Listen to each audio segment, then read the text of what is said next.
Wa an Abi Sa'id Al-Khudri radhiyallahu anhu an Nabi sallallahu alaihi wasallam qala idza asbaha ibnu Adam fa innal a'dha'a kullaha tukaffiru lisan taqulu ittaqillaha fina fa innama nahnu bika fa in istaqamta istaqamna wa in a'wajta i'wajna. Rawahu Tirmidzi.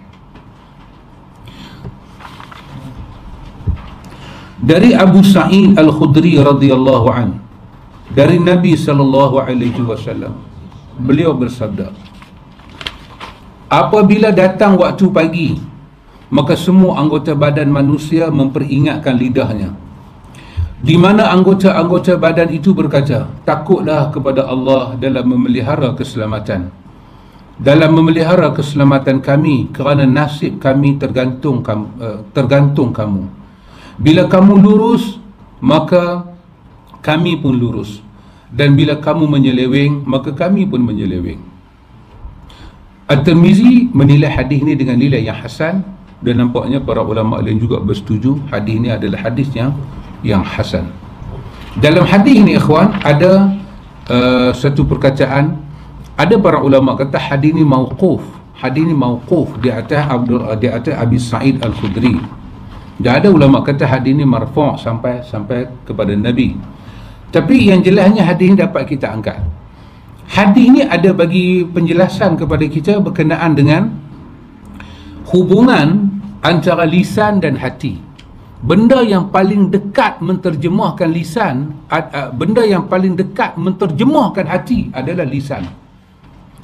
Maka hadis ini nak bagi tahu pada kita, kalau lurus hati kita, akan lurus lisan kita.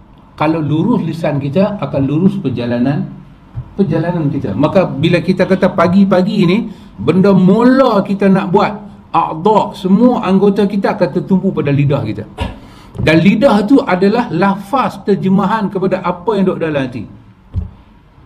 Maka tengoklah pagi-pagi apa kita start cakap, maka yang itulah yang akan jadi imam kita. Kita akan kita punya jadual kita ni, kita bangkit pagi, kita start kata, loh leceh banyak ajar ni. Maka tengoklah jadual kita mesti leceh. Pasal apa? A'dha' kita kesemuanya akan turut kuduah kita punya lisan, dan lisan itu adalah lafaz zahir untuk bicara batin. Kalau hati kita nampak dunia ni semak, lisan akan bercakap benda semak. Maka kerana itu diperlukan zikrillah untuk menenangkan hati. Untuk menenangkan hati. Baik.